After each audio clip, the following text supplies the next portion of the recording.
ভালো movie proposal পাই অবশ্যই করব।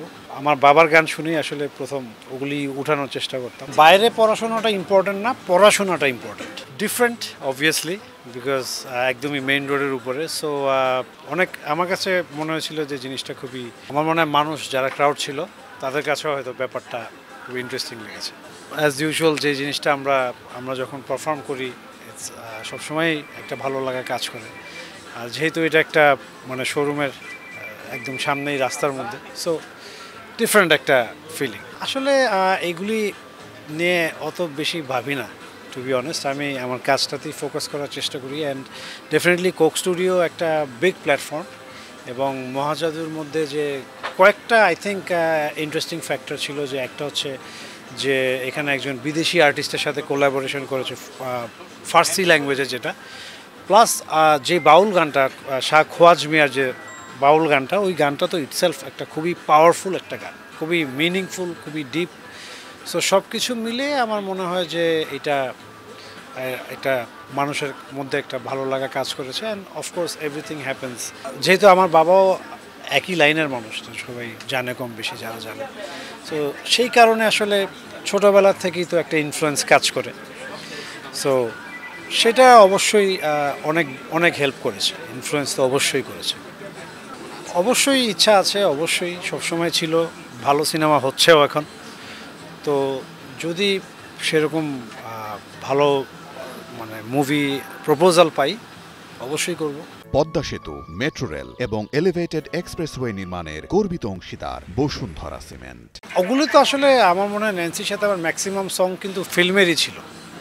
সো আবার যদি ওইরকম ফিল্মের রেগুলার কাজ করা হয় তখনও নিশ্চয়ই পাবেন।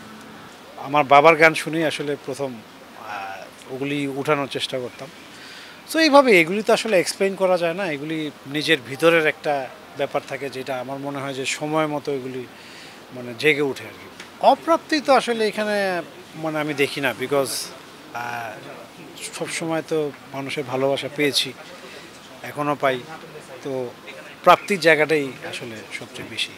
আসলে উনি সানগ্লাস তো অনেক আগের থেকেই পরে, আমি কিন্তু খুব বেশি দিন আগে থেকে না। বাট এটাও আসলে সাডেন একটা জাস্ট ফিল থেকেই করা, ভাল লাগে।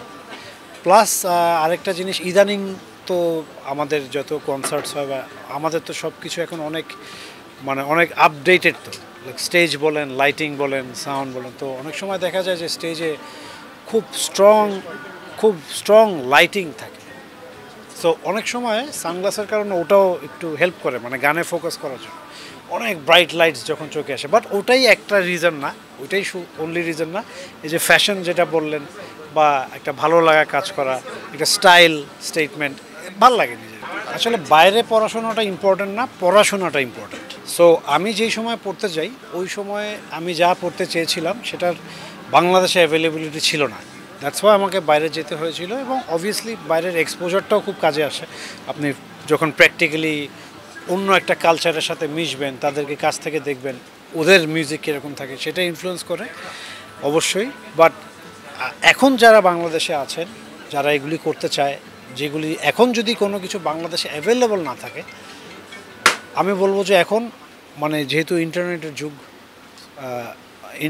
অনলাইনে অনেক কোর্সেস থাকে, অনেক আছেও। সো এখন আমার কাছে মনে হয় আমরা এমন একটা যুগে বাস করছি যে কারো যদি ইচ্ছা শক্তিটা থাকে, এটাই এনাফ। তাহলে সে অনেক কিছুই শিখতে পারবে ঘরে বসে।